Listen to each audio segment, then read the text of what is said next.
الذي جعل كل شيء في هذه الدنيا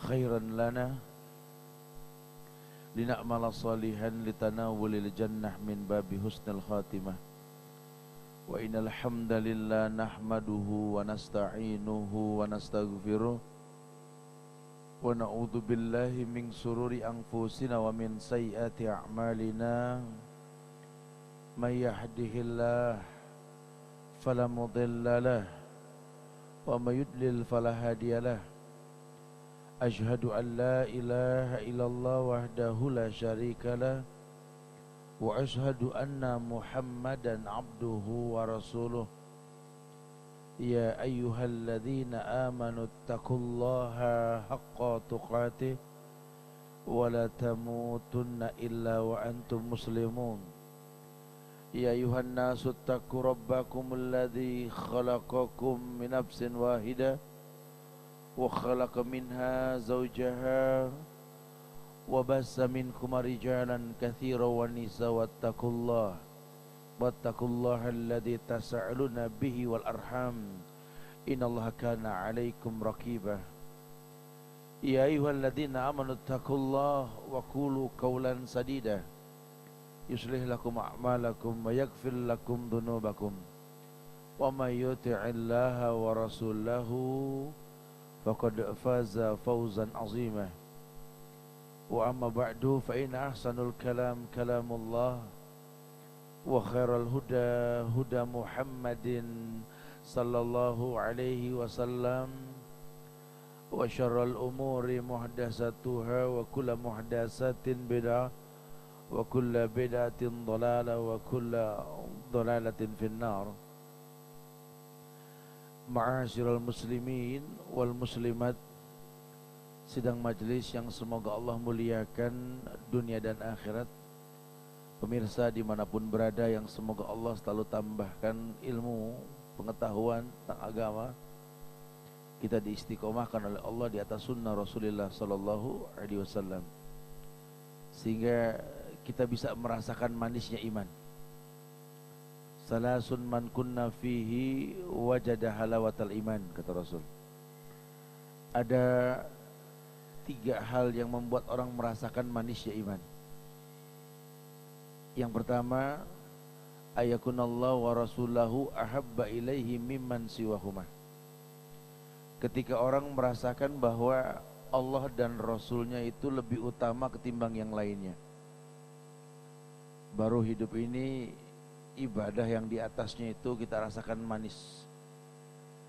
Indahnya hidup untuk Allah, indahnya hidup mencontoh Rasulullah sallallahu alaihi wasallam. Wa yuhibbal mar'a la yuhibbuhu illa lillah. Belajar mencintai seseorang karena Allah, takhlifiahnya kebalikannya tentu membenci pun karena Allah. Wa yakra ya'uda fil kufar ba'da id anqadahullah kama yakrahu ayyuzahu wajhu fin nar. Benci untuk kembali ke masa lalu, seperti bencinya orang yang tahu betapa buruk ya tersungkur wajah di neraka, maka dia tidak mau mengulang kembali perbuatan dosa di masa lalu. Perintah Rasul kan begitu, wa baki ala khati'atik, tangisi dosamu di masa lalu. Mungkin penyebab tidak datangnya ridho Allah, ridho ilahi ini karena masa lalu kita yang buruk. Selama hayat masih dikandung badan, tidak ada yang tidak mungkin. Karena memang doa tuntas disampaikan Rasul, diajarkan kepada umatnya. Ada sebuah doa yang beliau ajarkan dalam hadis yang diriwayatkan oleh Imam Muslim, ketika beliau bersabda, Allahumma inni a'udzu bika min ilmin la yanfa' wa min qalbin la yakhsha wa min nafsin la tasba' wa min da'watin la yustajabu laha. Saya kalau baca ini hadis suka bingung sendiri kadang-kadang, jujur. Ini doa yang Rasul baca. Padahal kalau lihat artinya, apa iya Rasul seperti itu gitu loh. Karena Rasul mengatakan Allahumma inni a'udzubika min ilmin la yanfa'. Ya Allah, aku berlindung kepadamu dari ilmu yang tidak bermanfaat. Ya, kalau kita tahu Rasul, ilmu apa sih yang beliau miliki nggak bermanfaat? Semua bermanfaat dari beliau. Bahkan Allah merekomendasi loh, wa ma'atakumur rasul fahudhuhu wa ma nahakum anhu fantahu. Itu kan rekomendasi Allah. Apapun yang datang dari Rasul, ambil. Apapun yang dilarang, jauhkan. Hadis menguatkan, manahitukum an syai'in fajtanibuhu wa ma'amartukum bihi fa'tu minhu mastata'tum. Apapun yang kuperintahkan, lakukan, kata Rasul. Apapun yang kularang, jauhkan. Apapun yang kuperintahkan, lakukan semampu kalian. Iya. Karena enggak ada yang buruk dari Rasul sudah. Semuanya baik. Alasannya pun kuat, Allah yang menjawab, li'annahu la yantiqu 'anil hawa in huwa illa wahyu yuha. Karena tidak mungkin Nabi berkata kecuali wahyu.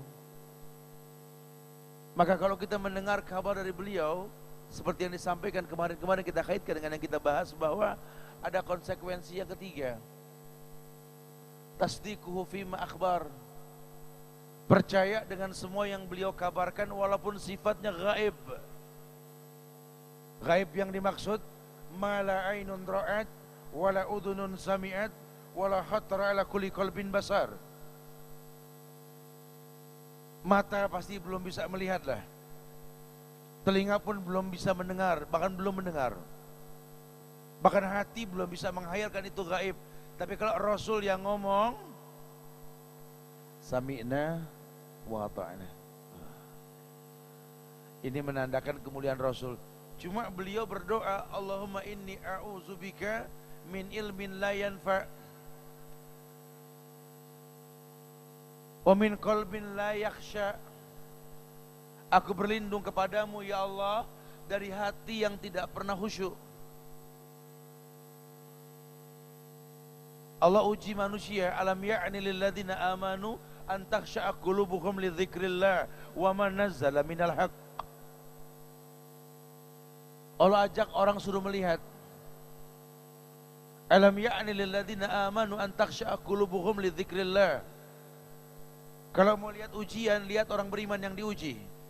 Ujian mendatangkan kehusyuan. Kita yang minta, wa min qalbin la yakhsha. Aku berlindung kepadamu ya Allah dari hati yang tidak pernah khusyuk.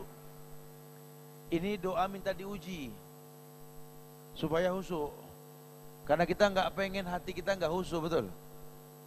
Berarti kita pengen khusyuk. Nah, dalam Islam ini hati bisa khusyuk manakala Allah uji. Siapa yang hatinya khusyuk kalau diuji? Orang beriman.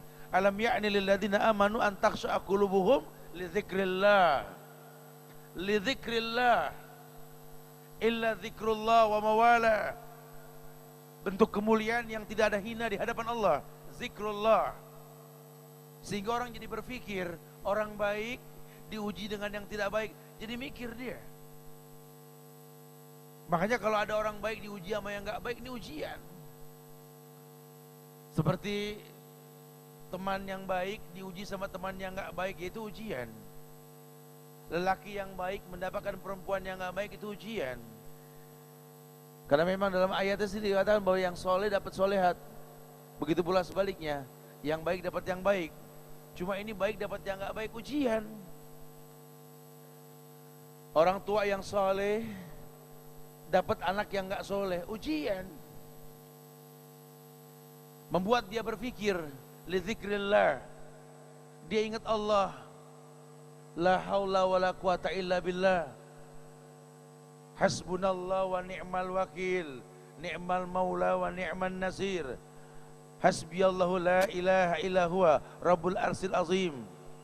Hasbunallah wa ni'mal wakil wa 'alallahi tawakkalna. Oh, banyak ya rangkaian zikir untuk bertawakal sama Allah. Karena wa matasaun illa masya Allah.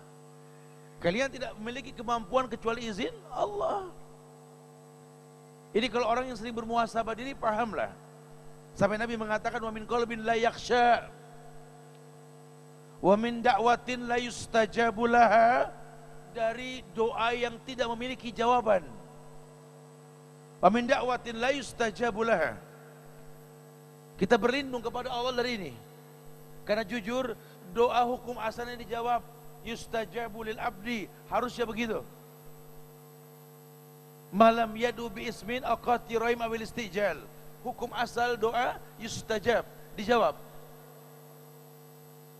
Jadi tidak ada doa yang tidak dijawab. Sehingga kalau ada doa yang tidak dijawab, bukan doanya yang salah. Penghalang-penghalang ijabah doanya yang perlu dikritisi. Ini kan kita bicara ridho ilahi, Zat. Iya. Makanya kok Allah nggak ridhoi doa kita tanpa ijabah yang Allah berikan? Oh, mungkin banyak penghalangnya ini. Nah, bicara penghalang doa ini, kita pernah mendengar seorang tabi'in yang bernama Uwais Al-Qarni yang doanya itu mustajab. Padahal tidak ada satu ulama pun yang berkata bahwa Uwais ini penghafal Quran, Uwais ini hafiz Quran, Uwais ini periwayat hadis, tidak. Uwais ini ahli hadis pada zamannya, tidak. Cuma sejarah mengakui bahwa salah seorang makhluk yang hidup di zaman setelah Nabi wafat yang bernama Uwais, yang kalau berdoa mengangkat tangan ke langit, langit bergetar, cuma Uwais. Masya Allah. Ini kalau kita kuak ini cerita, oh Masya Allah. Ternyata memang Uwais punya segudang ridho ilahi. Nah, kita pengen tuh menggapai ridho ilahi tersebut, Ustaz. Siapa sih yang nggak pengen? Iyalah. Makanya Allah berfirman dalam Al-Quran memperjelas posisi takdir dan keberadaan kita. Di Al-Isra itu Allah mengatakan wa qadha rabbuka alla ta'budu illa iyyahu wa bil walidaini ihsana imma yablughanna 'indakal kibar ahaduhuma aw kilahuma fala taqul lahumā uff wa la tanharhuma wa qul lahumā qawlan karīmah wahfid lahumā janaha dhulli minar rahmah wa qur rabbirhamhuma kama rabbayani shaghira. Bahasa sederhana firman Allah yang dahsyat ini, kalau buat orang-orang yang mau betul-betul mendalami hidup, dia nggak mungkin lewatkan ayat ini. Karena ini ayat pengingat, ada takdir yang kadang-kadang diremehkan oleh manusia. Wa qadha rabbuka alla ta'budu illa iyyah. Sifatnya qadha dan qadar, takdir yang sudah tidak bisa kita elakkan lagi. Karena yang namanya qadha ini betul-betul takdir yang telah Allah tentukan dan merupakan sebuah takdir. Wa qadha rabbuka alla ta'budu illa iyyahu. Kami telah jadikan sebuah ketetapan takdir dalam hidup makhluk yang bernama manusia. Alla ta'budu illa iyyahu. Janganlah kamu beribadah kecuali kepada Allah saja. Dalam rangka menggapai ridhonya ilahi, ini dibahas penekanan awal.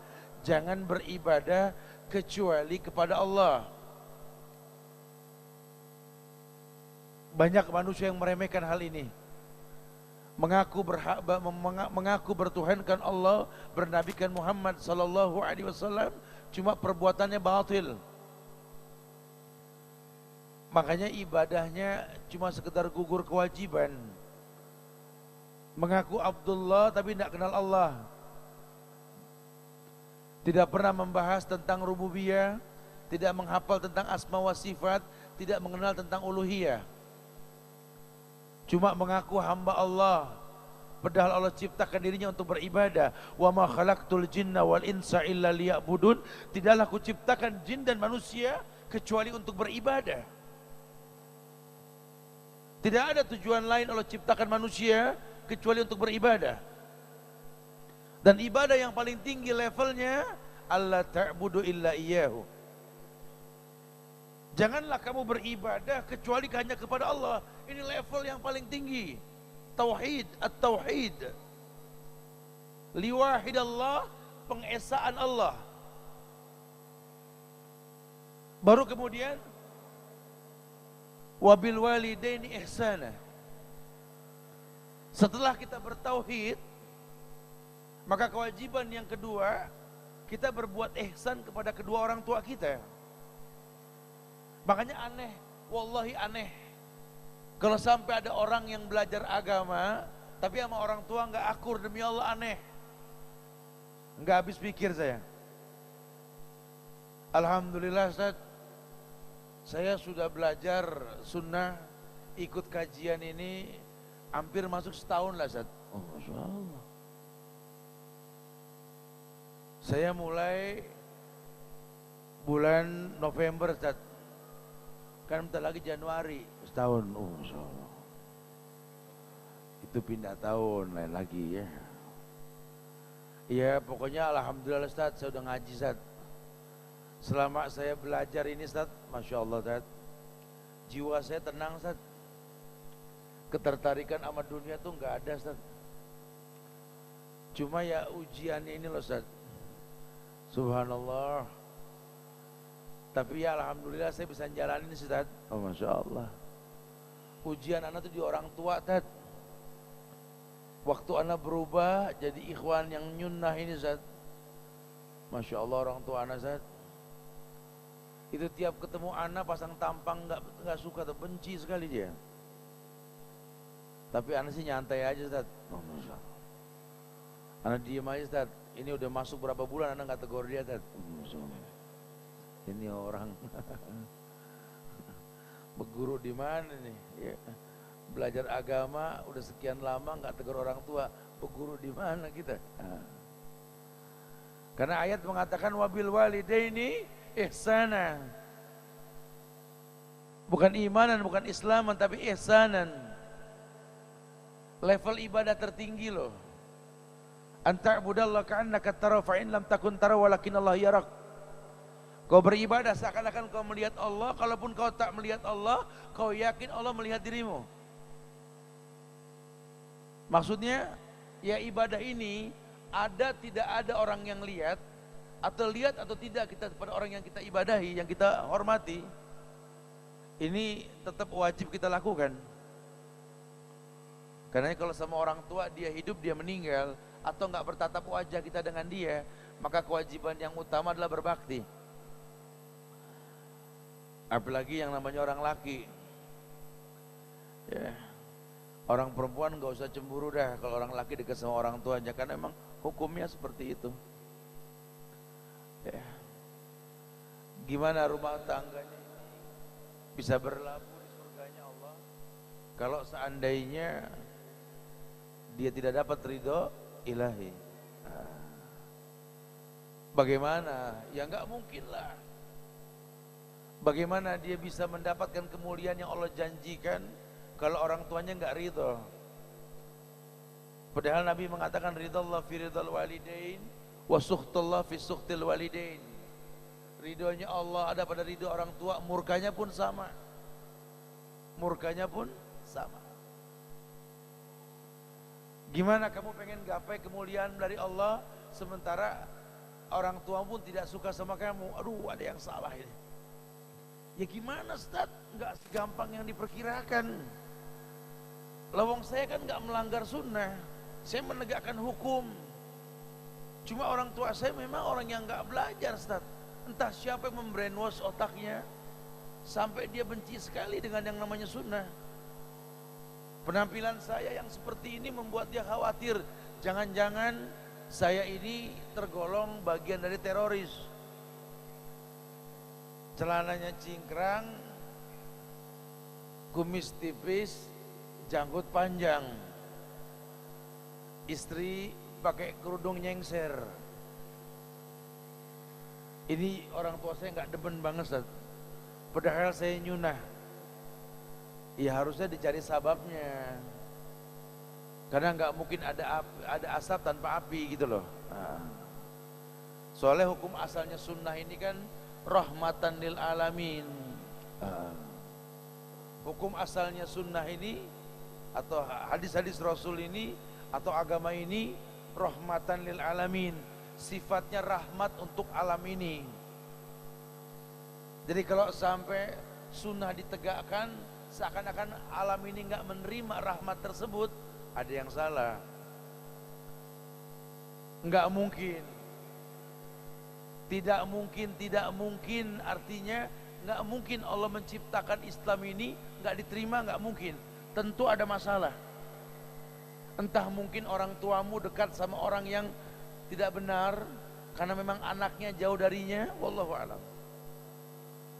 Atau mungkin anda sibuk mendakwakan orang kemana-mana, orang tua anda nggak sempat didakwahi. Anda seorang ustadz sampai ke semua tempat berdakwah, ada di TV-TV Islam, tapi orang tua anda nontonnya TV nasional atau radio-radio yang memang umum sifatnya. Mau bilang apa? Banyak kasus kayak gitu, betul.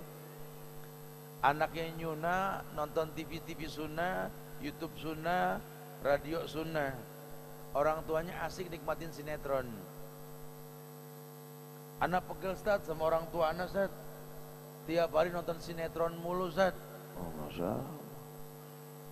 Ya antum jangan pegel, berarti antum itu enggak sehebat sinetron gitu loh.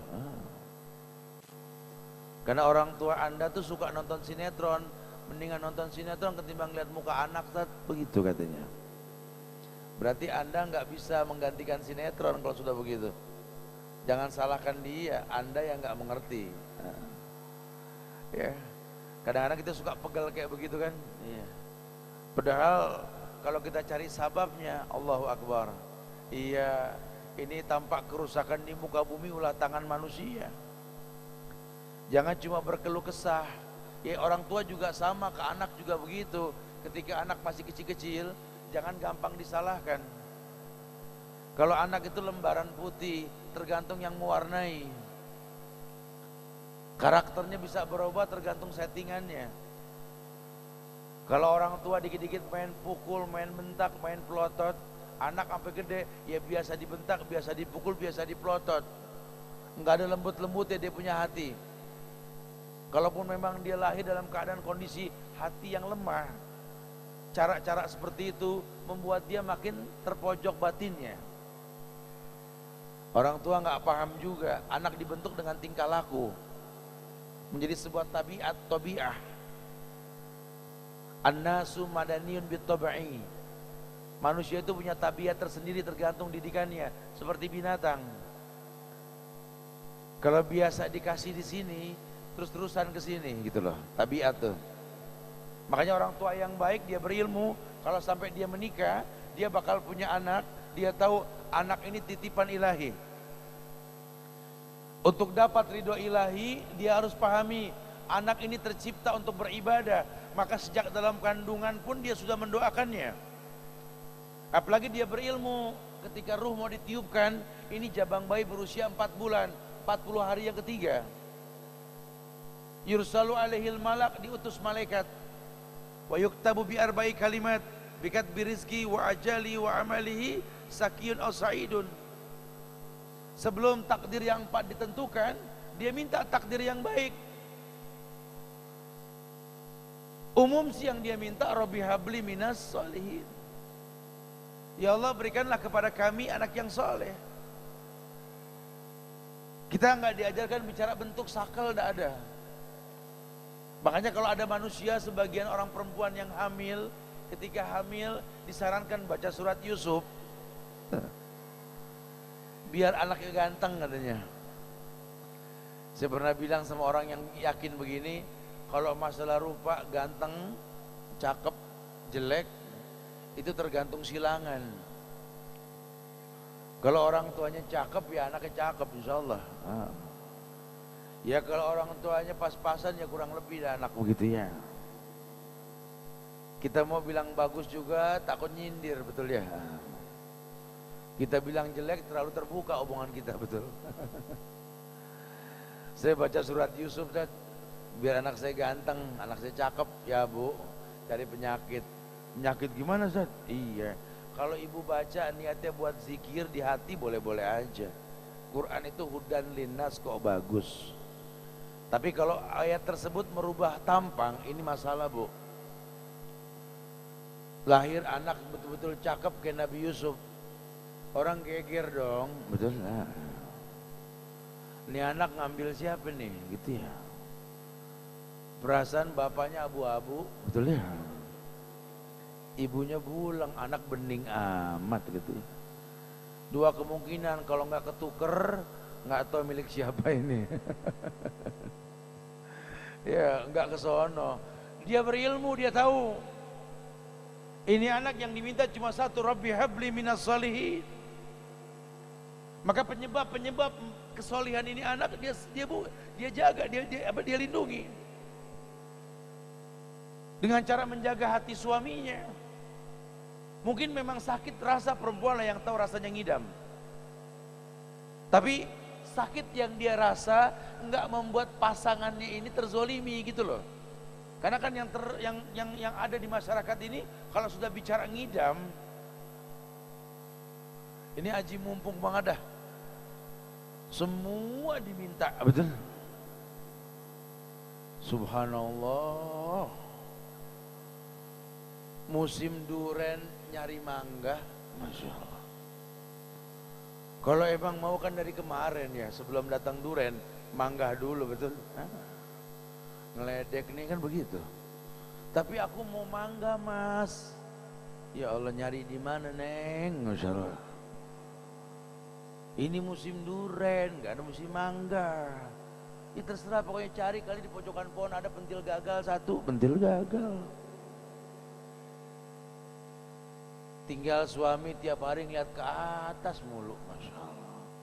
Mana ada pentil gagal sih, gitu. Sampai ketemu juga di pojokan pohon, dia taek, masya Allah.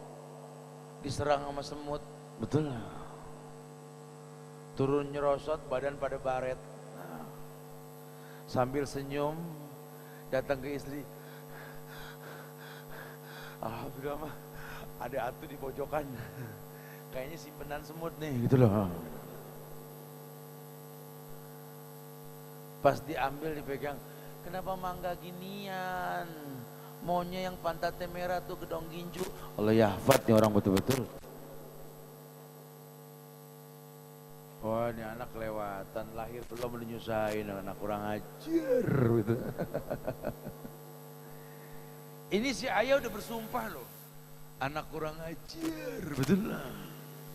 Lahir belum menyusahin, dia nggak tahu kita bebaret, masya Allah.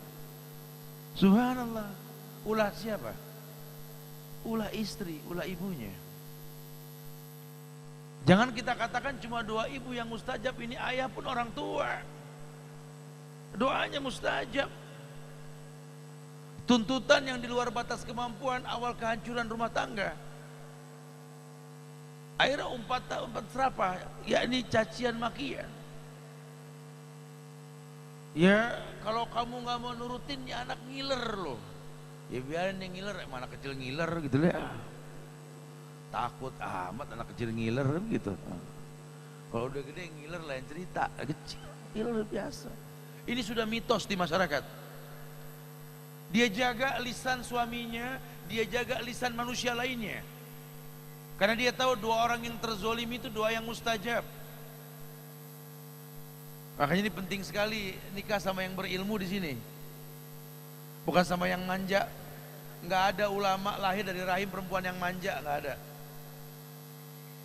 Perempuan pelajari tentang Asma binti Abu Bakar, lihat. 9 bulan dia bikin 2 ikat pinggang di perutnya, menjaga perutnya. Dia bawa makanan buat ayah dan Rasulnya Muhammad di Gua Thur. Ketika bersembunyi mau hijrah ke Madinah. Itu kalau kita lihat di Mekah itu Gua Thur itu, masya Allah. Itu buat orang yang biasa hiking gunung, 2,5 jam belum tentu nyampe itu. Tinggi, seperti punuk onta itu, masya Allah. Dan itu nggak ada rumput, nggak ada air, batu tajam ke atas itu. Asma 9 bulan, ya. Kalau ukuran kita mah bed rest lah, udah itu. Naik gunung cuma buat bawa makan kedua orang mulia. Masya Allah. Makanya kelasnya lihat, 5 anaknya semua penghuni surga mati syahid. Ini ngarep anak jadi ulama mati syahid, sama cicek takut. Takut dari mana? Jiji dari mana gitu kan. Mau entu, gimana coba?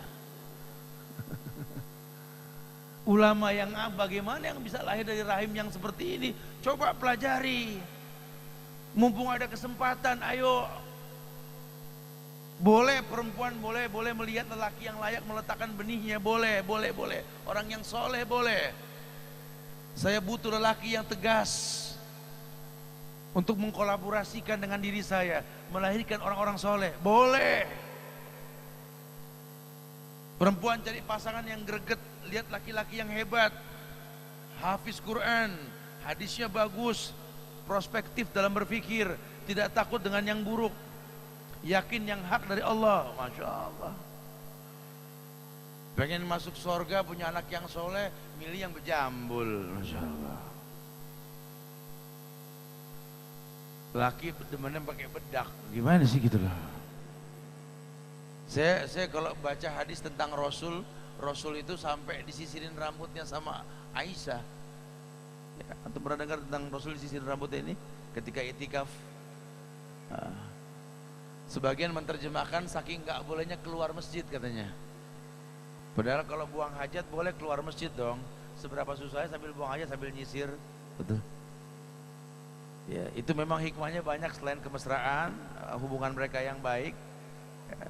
Tapi yang lebih diperhatikan dalam hal ini adalah menandakan bahwa Rasul ini lelaki yang nggak repot sama model rambut, gitu loh. Makanya ketika kita ini tahallul, laki-laki itu disarankan untuk tahlik bukan taksir. Suruh potong habis botak gitu licin. Atau potong rata semua sesenti lah, taksir gitu loh. Supaya nggak repot sama model rambut. Ini pengen jadi ulama, sibuk sama rambut, nyisir mulu, nyisir gimana? Orang laki nggak kayak begitu, bukan nggak boleh nyisir, boleh, cuma nggak disibukkan dengan begituan gitu loh. Masya Allah. Dia jaga kesolehan anaknya dengan cara yang seperti itu. Dia jaga orang tidak menghina, mencaci maki anaknya. Dia jaga. Rasa sakit yang dia alami membuat sabab dia makin dekat sama Allah. Makin sakit dia rasa, ya, makin cintanya pun tambah kepada anaknya. Makanya orang dulu betul-betul ya tidak ada kayak anak sekarang yang dikit-dikit sesar.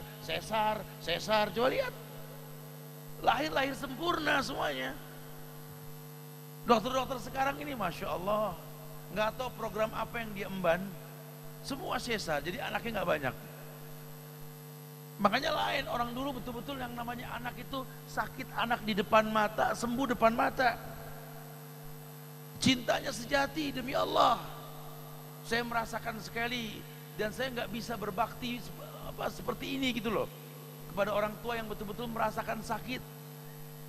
Ya, saya kalau dengar cerita orang tua saya, katanya saya lagi dia hamil saya dulu, itu lebih dari 11 bulan. Orang sini bilang bunting kebo. Ya, sakit di atas sakit.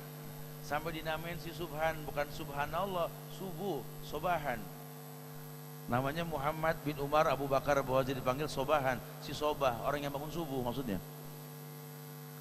Saya suka tanya sama orang tua saya, sampai detik ini saya nggak pernah beli baju. Semua baju saya jahitan ibu saya. Sampai detik ini. Tidak pernah, saya nggak pernah beli baju demi Allah, tidak pernah. Saya mau ke Kalimantan, ini mau ke Pontianak, dia buatkan baju buat saya. Ya Allah, sampai segininya mah. Ya, kamu anak saya. Sakit yang kurasa ketika melahirkanmu tuh betul-betul. Sehingga apapun yang kau rasa, dimanapun kau berada, ingat nak, ibu selalu bersamamu nak. Subhanallah. Ini nggak masuk akal banget. Kadang-kadang kita malah sibuk, kita nggak sempat mikirin dia. Lihat. Makanya kalau kata orang-orang dulu, kasih orang tua sepanjang jalan, kasih anak sepanjang gala, betul sekali. Alasannya kuat. Kenapa alasannya kuat? Dia merasakan sekali sakit di atas sakit seperti ayat yang mengatakan hamalathu ummuhu wahnan ala wahnin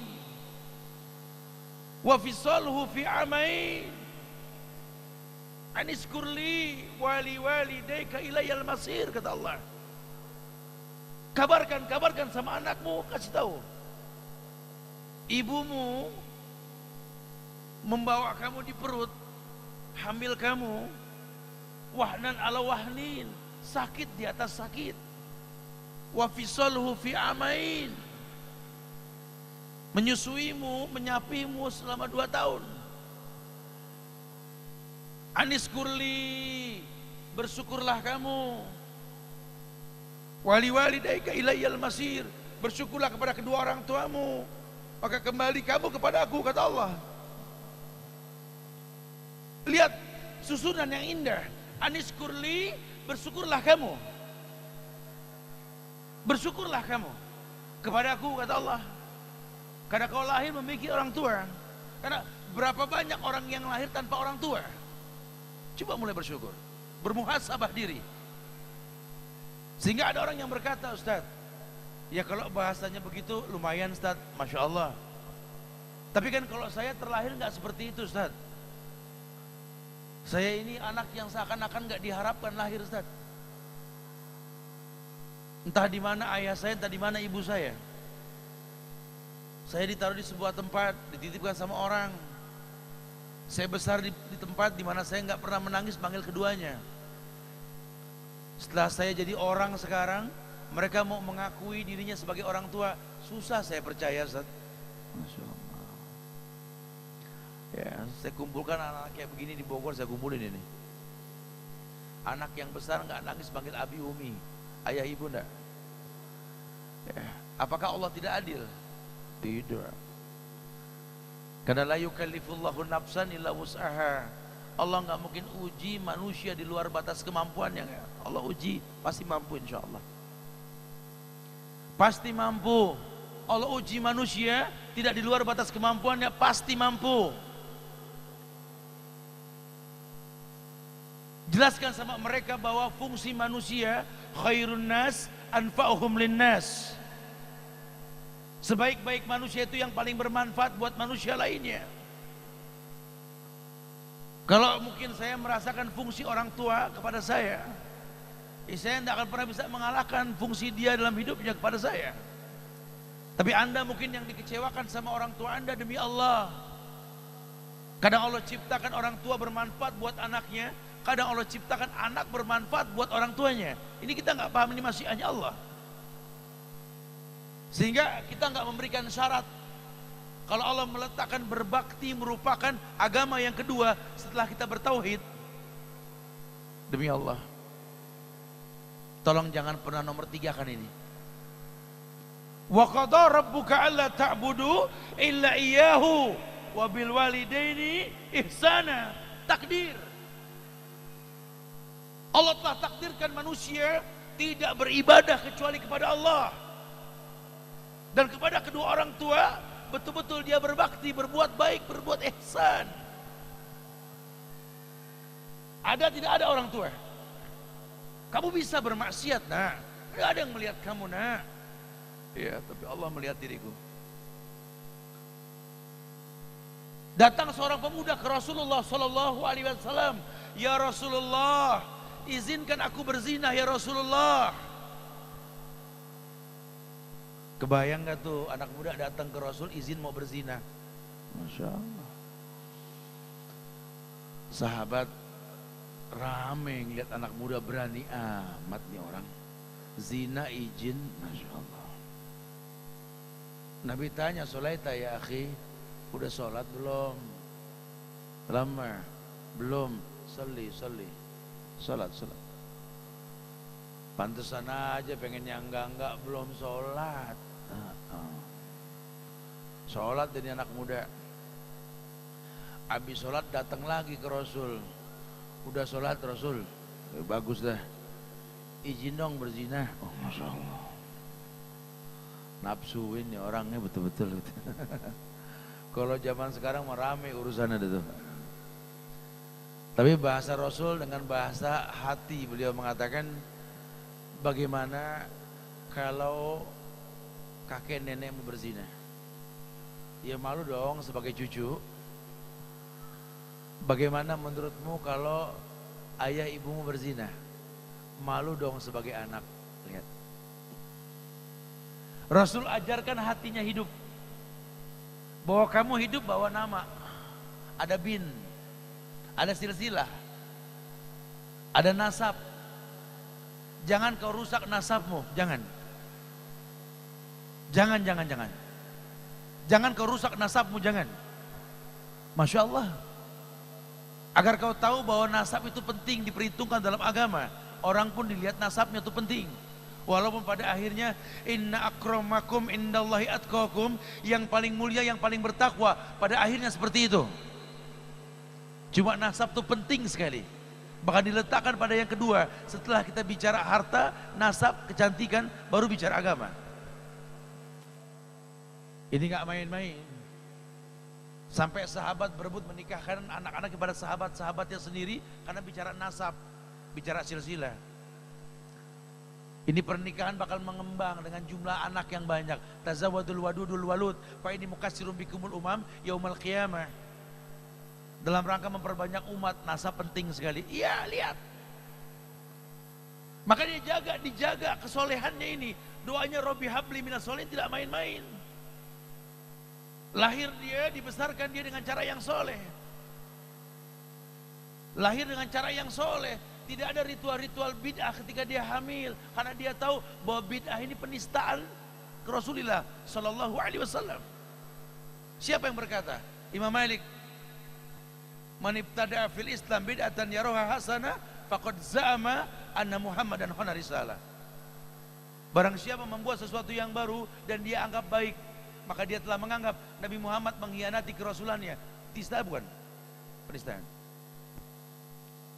Rabbi habli minas solihin, doa yang dia panjatkan tidak dia nistakan dengan perbuatan-perbuatan yang Allah murka. Lahirnya anak sempurna. Dia tahnik.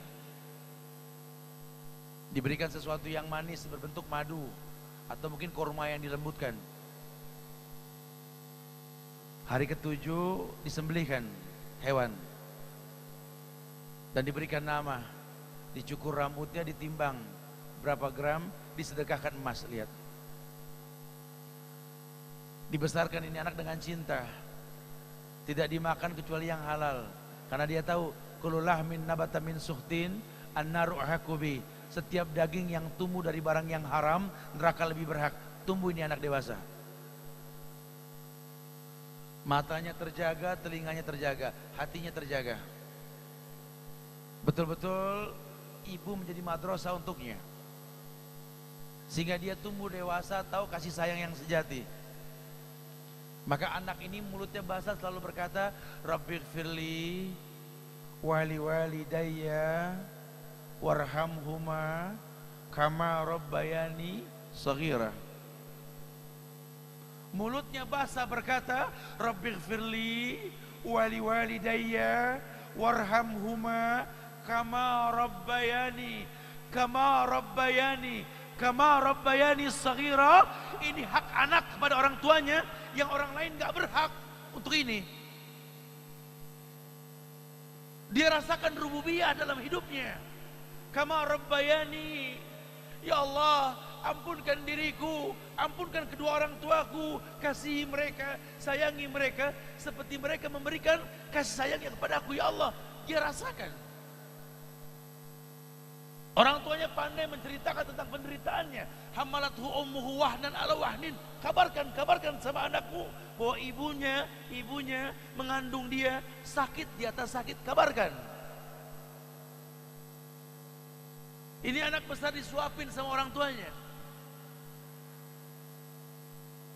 Bertatapan wajah. Sehingga ketika orang tuanya kembali seperti anak kecil yang sudah renta, dia pun datang menyuap ibunya. Ibu, sekarang makannya. Matanya menatap keningnya. Mata ibunya, pipinya, ya Allah. Ibuku bukan ibuku yang 20 tahun yang lalu, ya Allah. Ayahnya yang sudah renta sakit di rumah sakit, berselimutkan lurik, disuapi ayahnya. Dia siapkan tisu, dibersihkan bagian bibir ayahnya. Ya Allah, cepatnya waktu. Kerut di kening ayah sudah mulai banyak. Mata ayah yang hitam sudah mulai bersepah putih. Ya Allah, subhanallah. Ya Allah ayah, rambutnya yang hitam sudah mulai memutih. Lihat, kita pegang tangannya, kita lihat kukunya yang sudah tidak berwarna putih, coklat kusam, berbenturan dengan benda keras ketika mengais rezeki untuk kita. Coba lihat, sosok daging tua yang menanti diambil sama Allah. Betul-betul wahfid lahum janaha zulli minar rahmah. Betul-betul dia merendah di hadapan kedua orang tuanya. Mungkin dia orang hebat di mata manusia, tapi dia anak kecil di hadapan orang tuanya. Hidupnya betul-betul berpikir bagaimana bermanfaat buat keduanya, karena sangat disayangkan sekali. Apa sih yang mau kita sombongkan? Harta yang kita gali dari negeri ini, uang yang kita cari dari alam ini, demi Allah, tidak ada artinya yang kita miliki semuanya kalau mereka nggak memberikan ridhonya sama kita. Buat kalian yang sukses dan sombong dengan harta yang kalian miliki, kalau sampai hati orang tua tak kau miliki, bilang sama Allah, ya Allah, ambil semua yang kau titipkan padaku, ya Allah, ambil hartaku, ambil semuanya, ya Allah. Tapi jangan pernah kau ambil cinta kasihku kepada kedua orang tuaku, ya Allah. Jangan pernah kau hilangkan ridhonya dalam hidupku, ya Allah. Ini orang berilmu, dia tahu sekali. Dia merendah bak burung di hadapan induknya. Apalagi memang orang tuanya sudah rentah. Ahaduhuma okilahuma, salah satu atau keduanya. Fala taqulahuma uf. Dia enggak berkata uf, bukan, mengambil napas. Dari hati yang paling dalam, karena orang tuanya pun enggak pernah menghela napas. Apapun yang anaknya perbuat, enggak pernah menghela napas. Jangan sayang, jangan. Enggak. Kita juga sama orang tua nanti, jangan mama, jangan ayah. Sudah, enggak apa-apa, jangan, sudah tenang. Oh, dibikin jiwanya tenang. Dia pahami, kama rabbayani shaghira, ya Allah. Kama rabbayani, seperti dia mengasihiku, mencintaiku sejak aku kecil, ya Allah. Dia jaga bukan tidak. Sehingga puncak cintanya nanti ketika dia dapat rezeki, dia tuntun orang tuanya untuk mengitari Ka'bah. Kalaupun tidak, dia hayalkan bagaimana bisa membawa keduanya ke Ka'bah. Karena dia tahu sekali ada dua pemandangan paling indah di atas muka bumi ini. Yang pertama, menatap Ka'bah. Yang kedua, menatap wajah orang tua sendiri. Hayalkan di benak kita. Bayarkan kepada travel yang kita kenal. Kalau perlu cicil, berangkat dengan kedua orang tua mumpung masih ada. Betapa nikmatnya menggandeng keduanya. Subhanallah. Ayo ibu, ayo ayah. Labbaik Allahumma labbaik, labbaik la syarika laka labbaik, innal hamda wan ni'mata laka wal mulk la syarika lak. Sampai di depan Ka'bah, ya ibu, itu Ka'bah. Tidak ada benda di muka bumi ini yang kita lihat kecuali kita berdoa, Allahumma antas salam wa minkas salam fahina rabbana bis salam wa adkhilna jannata darussalam. Di Ka'bah kita berkata seperti itu, hai ayah ibu. Itu yang Rasul ajarkan. Ayo. Dituntun keduanya hingga lampu hijau. Itu Hajar Aswad, ayah, ibu. Ini lampu hijau. Di sini kita mengangkat tangan bertakbir. Allahu Akbar. Ayo ibu, ayo ayah. Subhanallah walhamdulillah Wala ilaha illallah, Allahu akbar. Terus subhanallah walhamdulillah wala ilaha illallah, Allahu akbar. Sampai rukun yamani. Ayah ibu, ayo sentuh rukun yamani, sentuh dengan tangan kananmu. Kalau pun tak mampu cukup berjalan, katakan Rabbana atina fid dunya hasanah wa fil akhirati hasanah wa qina adzabannar. Ya Allah, telah kubawa keduanya ke rumahmu ya Allah. 7 kali berputar, hingga di putaran ke-7 ajak keluar kedua orang tuamu. Biarlah dia berdiri di makom Ibrahim menghadap Ka'bah. Ayah ibu, disinilah kita praktekkan bertakbir menatap Ka'bah. Fawali wajhaka satrul masjidil haram. Salat 2 rakaat. Allahu akbar. Lihat Ka'bah. Baca Qul ya ayyuhal kafirun, baca Al-Ikhlas di rakaat kedua. Selesai sudah, ibu saya ambilkan air zam-zam, minum. Ayo ibu, bapak, ayo kita menuju sofa. Inna sofa wal marwata min syairillah. Naik ke sofa, naik. Ibu, bapak, kita menghadap Ka'bah. Angkat tanganmu ke langit, angkat tanganmu ke langit. Katakan Allahu akbar, Allahu akbar, Allahu akbar. La ilaha illallah wahdahu la syarikalah, lahul mulku wa lahul hamdu wa huwa ala kulli syai'in qadir. La ilaha illallah wahda anjaza wa'da wa nasara abda wa hazamal ahzaba wahda.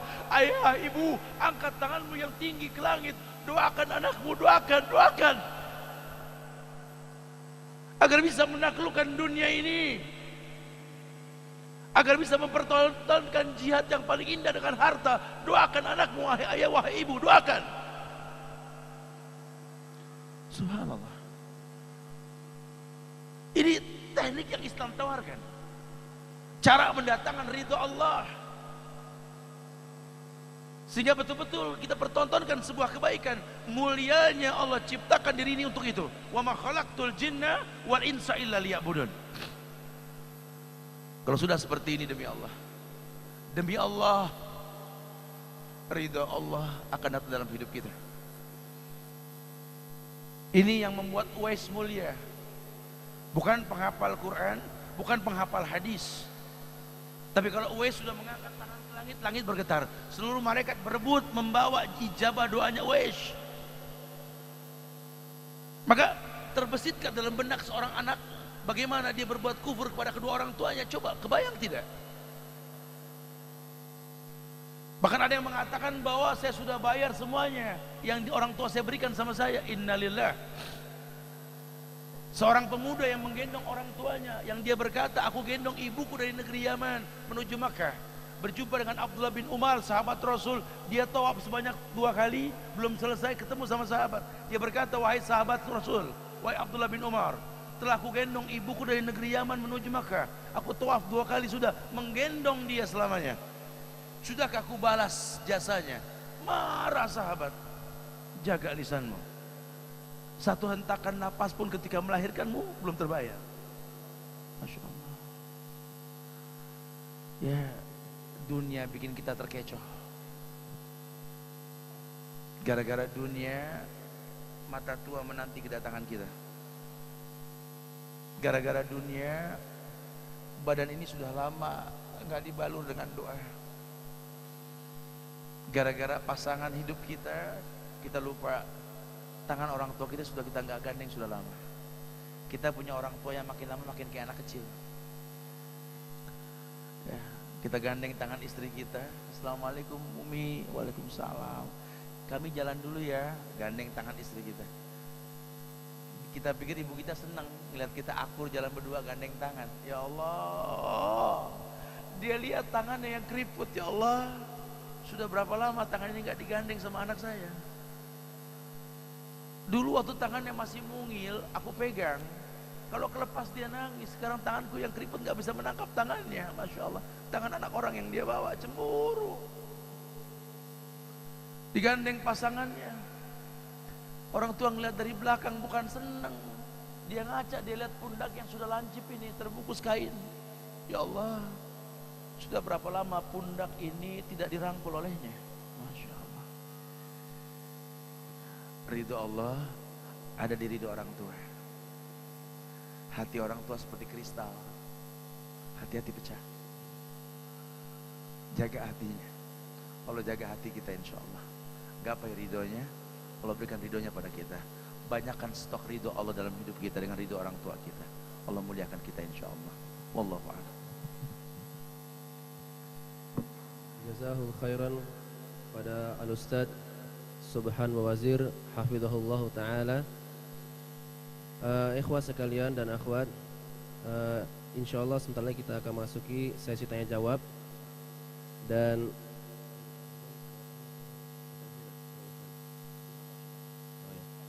ini permintaan dari Ustaz Subhan. Kalau yang ikhwan silahkan bertanya langsung dengan mengangkat tangan. Nanti panitia akan memberikan mic ya untuk langsung ditanyakan, lontarkan langsung kepada Ustaz Subhan.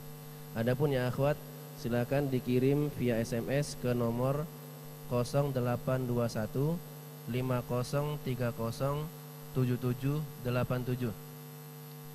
Saya ulangi, bisa dikirimkan ke nomor 0821 5030 7787 khusus akhwat ya.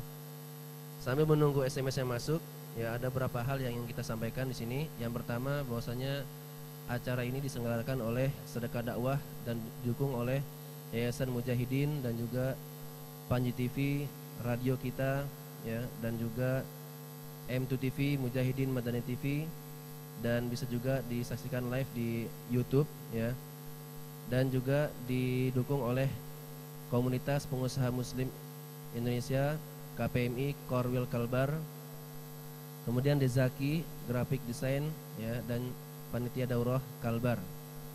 Kemudian yang kedua, ini himbauan kepada ikhwah dan akhwat sekalian agar jangan sampai ya meninggalkan sampah secarik kertas apapun atau sekecil apapun di lantai masjid Mujahidin ini.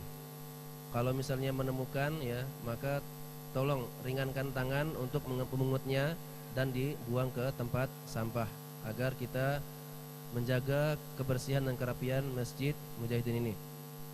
Kemudian yang berikutnya, info yang kami sampaikan adalah bahwa kami ya menggalang dana untuk saudara kita yang baru-baru ini dikena musibah ya berupa gempa di Aceh, dan kita menggalangkan dana dan alhamdulillah sudah terkumpul, di mana dari SMA 3 Pontianak sebesar Rp1.909.000 ya. Kemudian dari Masjid Al-Muhtadin yang dikumpulkan tadi pagi itu sebesar Rp3.377.000. Lalu kemarin di Masjid Nur Salim Pancasila sebesar Rp6.014.500. Berarti totalnya adalah Rp11.300.500.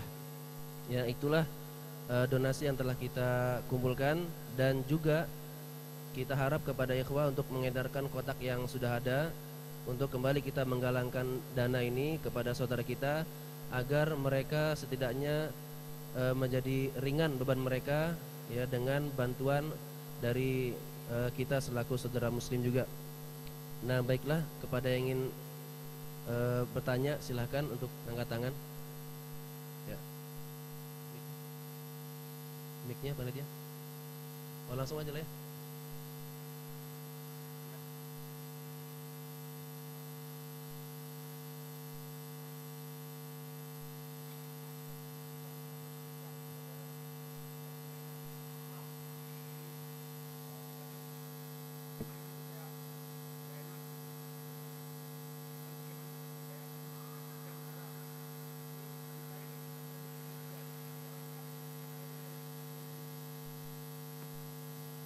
Ustaz, saya ini kalau dapat gaji suka kasih orang tua, cuma orang tua suka nggak enak. Ya akhi fillah, kalau antum bisa dekat sama orang tua, jangankan bicara gaji, sesuatu pun yang nggak senilai gaji pun dia siap menerima. Ya makanya memang bukan cuma memberi begitu saja. Jadikan orang tua itu sahabat hidup kita. Wa in jahadaka ala an tusyrika bi ma laysa laka bihi ilmun fala tuti'huma wa sahibhuma fid dunya ma'rufan. Kalaupun orang tuamu mengajak kamu berbuat yang tidak-tidak, jangan turuti dia, tapi jadikan dia sahabat dalam hidupmu. Nah, dengan bersahabat ini kita tahu bahwa orang tua kita butuh apa. Gitu. Dengan bersahabat kita tahu orang tua kita butuh apa. Makanya antum kalau memberi saja begitu, ya orang tua mana yang gampang menerima? Kalau orang tua yang baik, kalau bisa dia menghindar, karena dia pikir anaknya lebih membutuhkan. Mama butuh apa sih nak? Sudah tua. Kamu yang lebih butuh, gitu kan? Padahal di kita ini bukan masalah butuh atau enggak butuh. Kita bicara berkah. Anfik, unfik alik. Infakkan Allah infakkan kamu. Apalagi anta wa maluka li abika. Kamu dan hartamu milik kedua orang tuamu, kan begitu. Nah, jadi antum jelaskan saja baik-baik. Cuma mungkin enggak to the point kali ya. Ajak dia makan, ajak dia jalan, ya, kemudian serahkan dia apa yang kita pengen serahkan kepada dia. Enggak to the point, ada basa-basinya lah. Nah, insya Allah kalau bisa seperti ini udah dahsyat. Orang tua itu sebenarnya nggak nilai rupiah, asal kita paham yang dia mau cukup sudah. Ya, saya punya kebiasaan sama orang tua saya itu makan nasi padang. Dia paling suka rendang limpah dia. Ya. Jadi kalau lagi suntuk gimana saya suka bawa. Saya nggak bawa uang, ya. Saya nggak bawa uang. Saya bawa makanan ke dia. Saya buka nasi padang, muka dia tersenyum. Kamu ini masya Allah makan berdua. Itu sudah membuat tersenyum penghuni langit. Kenapa? Irhamu man fil ardi yarhamukum man fis sama, betul. Jadi kalau memang ikatan kita kuat, insya Allah bukan bicara nilai, cuma bicara kualitas. Nah, mungkin orang tua Anda lebih senang Anda paham dia di usia dia yang seperti ini sekarang, apa yang dia butuhkan. Karena uang yang dikasih pun dia keluar sudah nggak berani kan. Belanja pun dia sudah bingung. Coba kenali orang tuamu apa yang dia butuhkan. Ajak ngobrol, sering bertatap wajah sama dia sampai kita tahu yang dia butuhkan. Nanti berikan yang dia butuhkan. Tasurun nazirin ya akhi. Bukannya akan berbinar nantinya melihat apa yang kita bawa seperti itu. Wallahu a'lam. Nah. Baik. Ya. Adalah kayak akhi. Ya. Nah, selanjutnya ini ada SMS masuk dari akhwat. Assalamualaikum Ustaz. Tanya gimana bisa berbakti kepada kedua orang tua yang sudah meninggal. Ayo. Berbakti kepada kedua orang tua ketika sudah meninggal ini Islam ajarkan. Dari mulai kita memandikannya, mengkafankannya, menyolatkannya, ya, kemudian kita menguburkannya, kita meminta pada orang-orang yang menghadiri pemakaman tersebut, istaghfiru li ahikum was'alullahu lahu at-tasbit fa innahul ana yus'al. Minta tolong didoakan ya sama orang-orang yang hadir. Masya Allah. Kemudian menyelesaikan hukum waris hutang piutangnya. Kemudian menyambung tali silaturahmi dengan teman-temannya ketika hidup, sehingga kita akan tahu siapa orang tua kita dengan kita berteman sama teman-temannya. Kalau orang tua kita punya masalah di masa lalu, ya kita anaknya minta maaf. Ya, alhamdulillah kalau memang nggak ada masalah. Nah, kita minta betul-betul Allah mudahkan rezeki, wakafkan sesuatu atas nama dia, bukan dari warisnya. Karena waris bagikan. Setelah kita punya, beli sesuatu, wakafkan. Itu lebih baik buat kita. Allahu a'lam bishawab. Ya, semoga Allah muliakan orang tua anti insyaallah. Nah.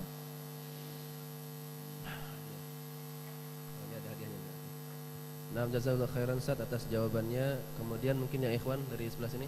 Ya, silakan. Fadhal. Ada mic-nya enggak? Mic. Mana ini? Panitia.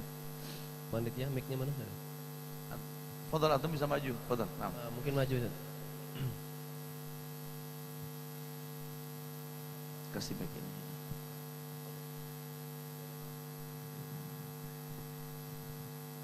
Bismillahirrahmanirrahim.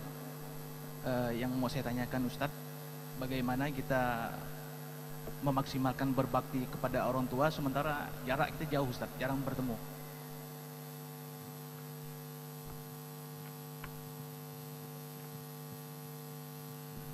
Iya. Antum ini dapat buku bagus nih. Kirim pahala ibadah untuk si mayit, boleh atau tidak ini? Coba.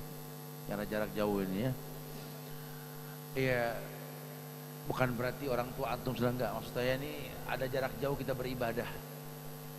Sekarang ini teknologi sudah canggih.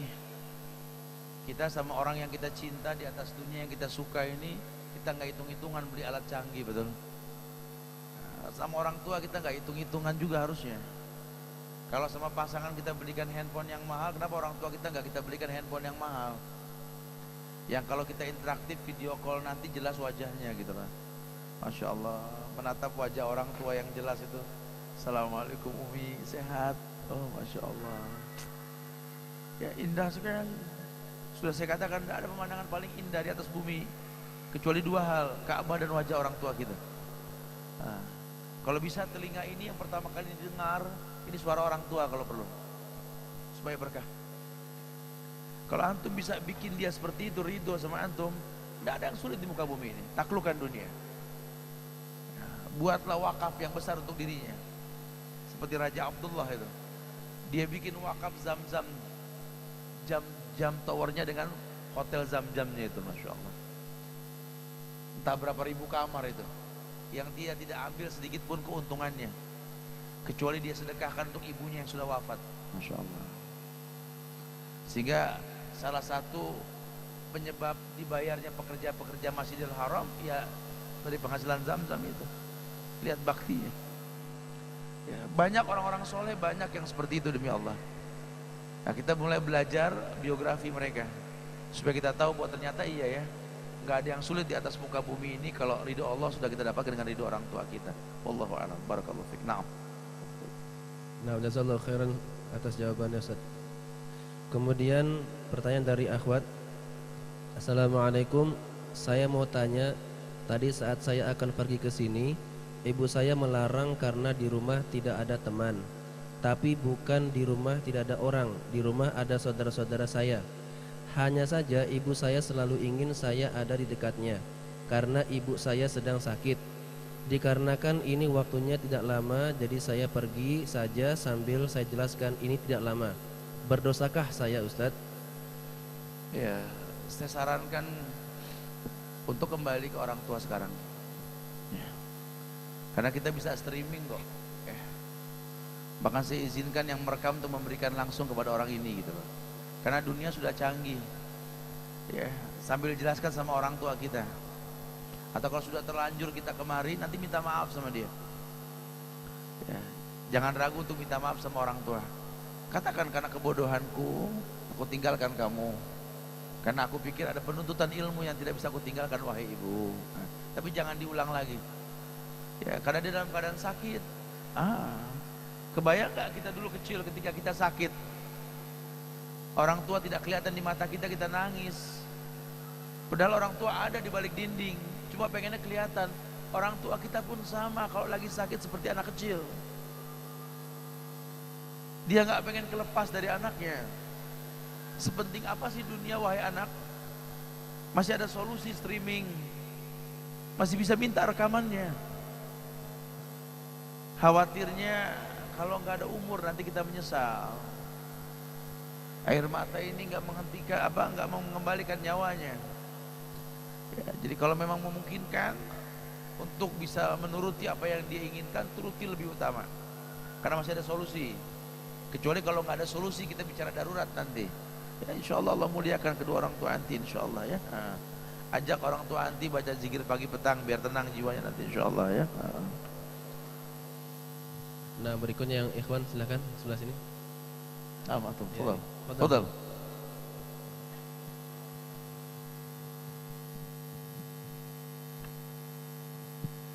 Bismillahirrahmanirrahim.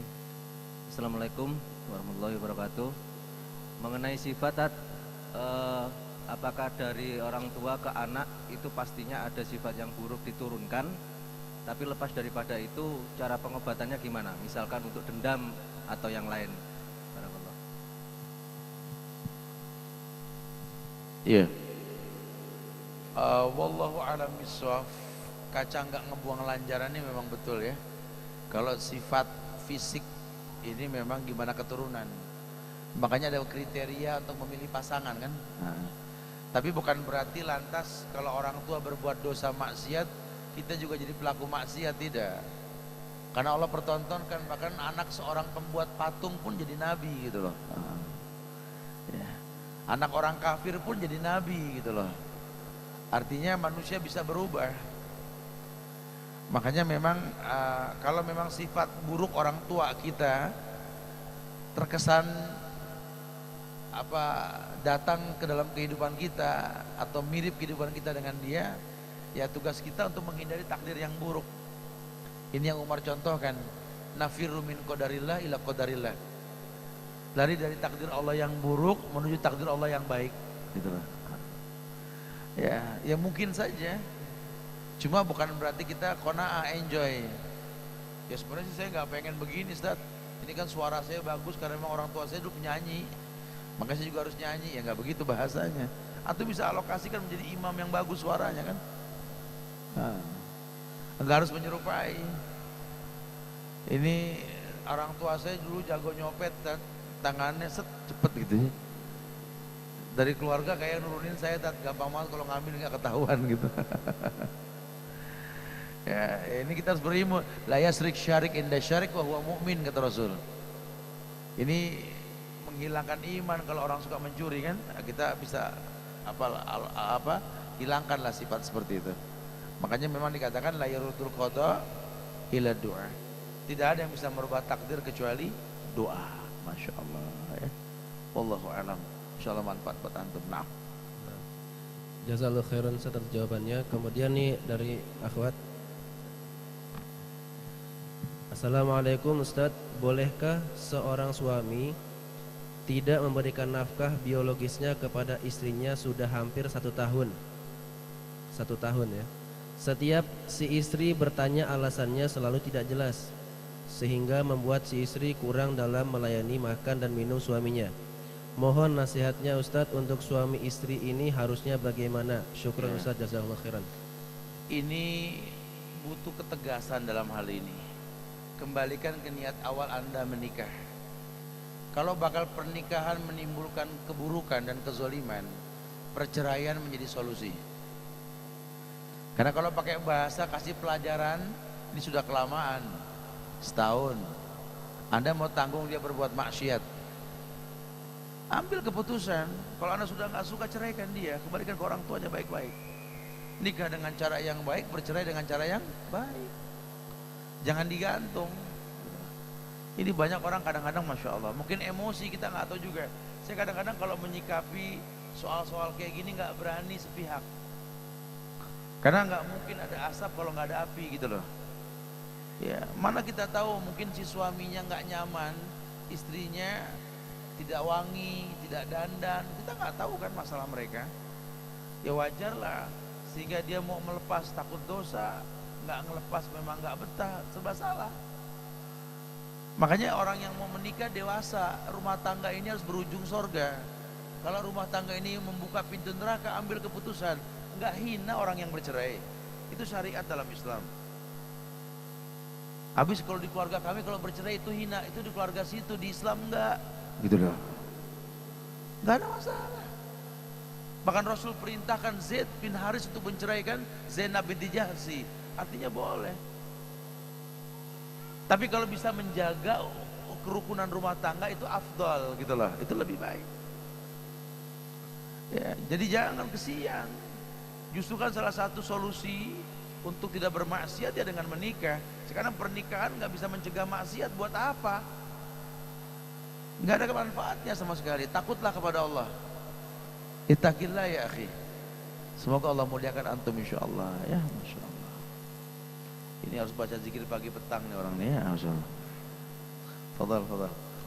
Nah, jazakallahu khairan Ustaz. Kemudian pertanyaan berikutnya, bagaimana cara kita menghadapi orang tua yang sangat amat keras hati dan pilih-pilih jodoh kita berdasarkan kekayaan? Iya, sebenarnya ini masalah klasik. Ini masalah Siti Nurbaya ini, yang harusnya nggak berulang. Kalau kita dekat sama orang tua dan orang tua tahu bahwa kita ini orang yang betul-betul bisa beradaptasi dengan semua lingkungan, orang tua kita nggak khawatir. Lalu kita pertontonkan kita ini orang yang nggak bisa survive, nggak bisa mencetak pekerjaan, nggak bisa mencari uang, ya wajarlah orang tua suruh kamu kawin sama orang yang kaya. Karena kamu nggak pandai mencari uang gitu loh.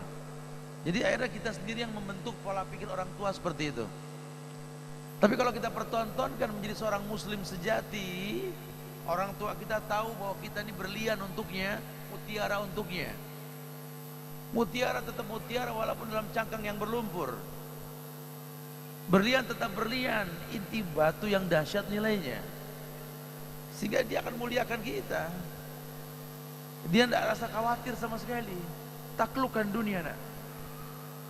Ibu tahu kamu mampu nak.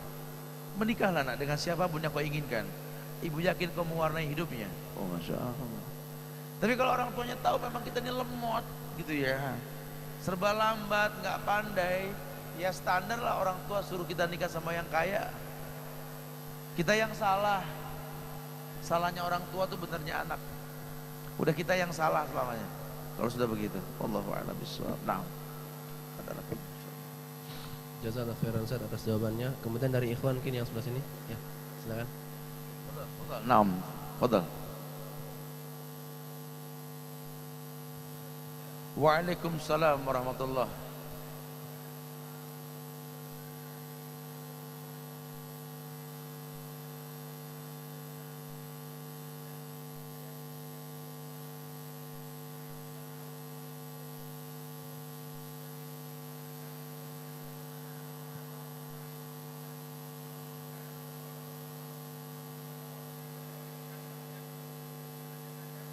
Ayo, naam.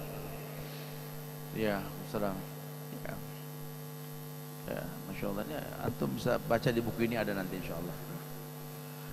Iya, tradisi menyikapi kematian di masyarakat. Saya memancing kita semua untuk belajar bahwa orang yang mati dari zaman Rasul sudah ada. Bahkan istrinya pun mati, Khadijah. Sahabat-sahabatnya pun mati. Ya, Hamzah pamannya pun mati. Lihat-lihat cara Rasul menyikapi kematian, lihat. Lau kana khairan lasabaquna ilaih. Karena kalau sebuah ibadah itu baik, perbuatan itu baik, sahabat sudah melakukan dan Rasul mencontohkan. Sehingga kita nggak pengen menyalahkan yang ada, kita pengen mengajak belajar yang ada. Yuk, sudahkah kita mengerti bagaimana hukum janaiz? Sudahkah kita mengerti bagaimana menyikapi kematian? Jangan sampai kita bingung. Masya Allah, ini baru saja di handphone ini masuk sahabat kita, orang tuanya meninggal. Ustaz, ayah saya sakaratul maut, bagaimana cara saya mentalkinkannya dan lain sebagainya. Mungkin pernah belajar, cuma kalau lagi begini panik. Nah kalau lagi panik, yang paling baik itu datanglah ke guru-guru kita untuk dimintakan nasihatnya.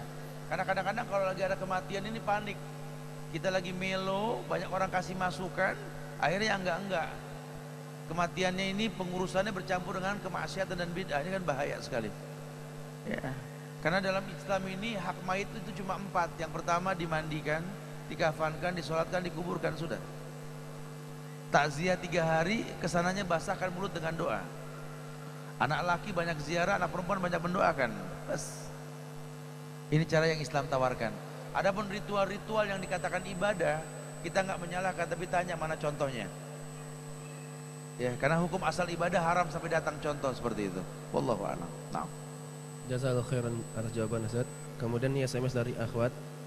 Bismillah Ustaz, saya ingin bertanya, jika orang tua yang murka kepada Allah dan selalu menyekutukan Allah dalam berbuat syirik dan sulit melakukan sholat fardu, apakah Allah akan murka kepada kedua orang tua? Dan bagaimana anak mendapatkan keridhaan Allah jika keadaan seperti ini? Syukran Ustaz. Ayo, barakallahu fiik, Masya Allah. Kalau orang tua banyak berbuat hal yang Allah murka, berbuat syirik, berbuat kufur, Allah murka gak? Allah murka. Tapi buat kita jangan sampai nggak berbakti. Kan ayatnya mengatakan begitu, wa in jahadaka ala an tusyrika bi ma laysa laka bihi ilmun fala tuti'huma. Sampai orang tuamu ngajak kamu berbuat kufur, jangan patuh. Ini orang tuamu berbuat kufur tapi nggak ngajak kamu kan, masih biasa. Ini ngajak berbuat kufur, jangan patuh, kata Allah. Wa sahibhuma fid dunya ma'rufa, tapi jadikan dia sahabat. Karena mungkin memang kita yang salah. Orang tua berbuat kufur, berbuat maksiat, kitanya nggak bisa jadi teman dia. Kita nggak gampang bawa dia ke pengajian, bawa ke mall gampang, itu ya. Belanja gampang, ke pengajian enggak. Kita ada yang salah ini. Enggak disalahkan murid kalau dia nggak pandai atau dia nggak mengerti. Guru yang nggak pandai mencari solusi. Orang tua begitu. Orang tua kita ini sudah tua, terbentuk sudah seperti ini. Kita yang harus pintar-pintar cari metode untuk bisa menawarkan yang lain yang lebih baik daripada kesyirikan yang dia lakukan. Wa in jahadaka ala tusyrika bima laisa laka bihi ilmun fala tuti'huma. Jangan patuhi itu. Ya, jadi ajak dia berteman, dakwakan dia dengan bahasa pertemanan. Kalau mulut sudah enggak bisa didengar, ya, gerakan sudah enggak dipandang, ajak dia ke sebuah tempat yang dia bisa melihat contoh yang baik. Kalaupun tidak, jangan putus doa. Karena itu dia sama Allah, kita sama dia tetap berbakti selama masih hidup. Wallahu a'lam bishawab. Naam. Jazakallahu khairan Ustaz, mungkin yang konsultasi. Ya. Nah. Fadhal.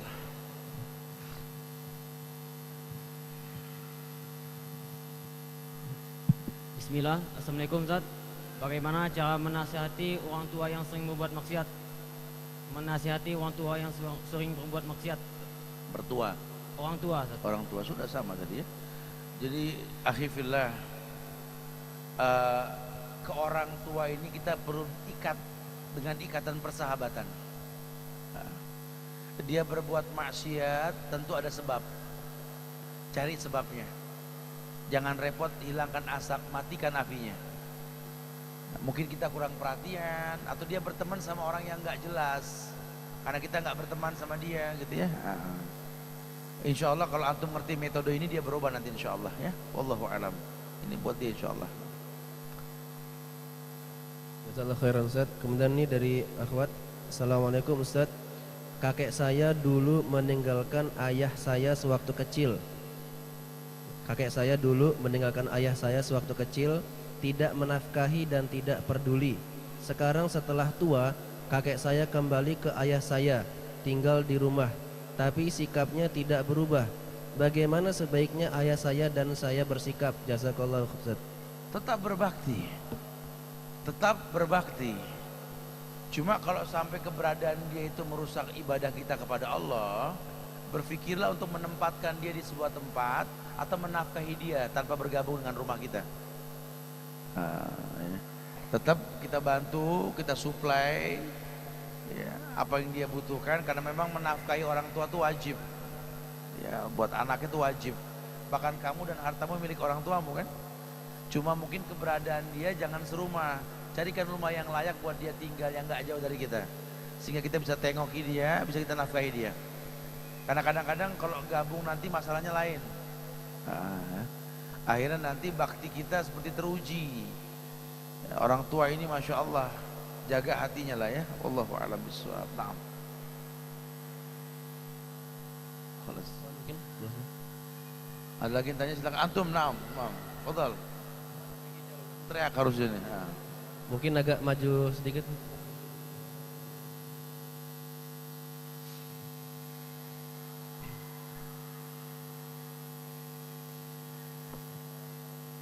Iya.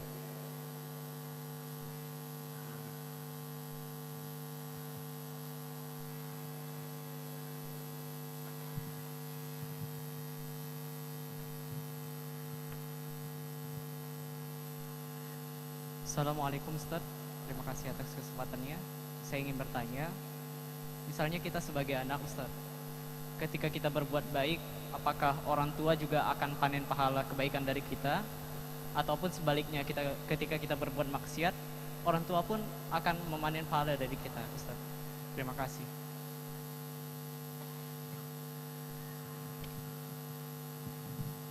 Iya, akhi fillah. Apakah kalau anak berbuat baik orang tua dapat pahalanya, atau anak berbuat maksiat orang tua terkena dosanya? Iya, kebaikan itu kan harta kita, sehingga apa yang kita miliki ya milik dia dengan sendirinya. Adapun tentang kemaksiatan ini beda bab. Alla taziru waziratun wizra ukhra. Itu indahnya Islam itu. Selama memang kita berbuat maksiat bukan karena diajarin sama orang tua, nggak sampai maksiatnya. Tapi kalau memang orang tua yang didik kita berbuat maksiat dan dia tidak bertobat, kena. Mandala ala khairin falahu mislu ajri fa'ili, kebalikannya pun sama. Orang yang menunjukkan pada keburukan akan berbuat dosa, dapat dosa sebanyak dosa yang orang lakukan. Ya semoga Allah jaga orang tua antum insyaallah ya. Wallahu a'lam. Nanti antum bisa baca ini insyaallah. Baik. Nah, jazakallahu khairan Ustaz, itu menjadi pertanyaan terakhir tadi ya, dan kami mohon maaf selaku panitia jikalau ada pertanyaan-pertanyaan yang masih belum bisa dijawab Pak, karena keterbatasan waktu.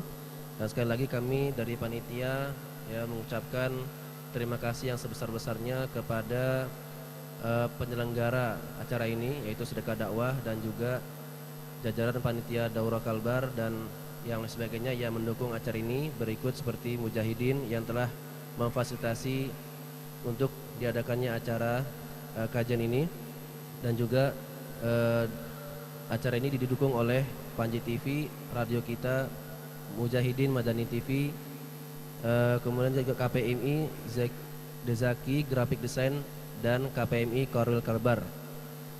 Dan sekian dari kajian Ustadz Subhan Bawazir hafizahullah, semoga bisa kita ambil hikmahnya dan pelajaran-pelajaran dari beliau.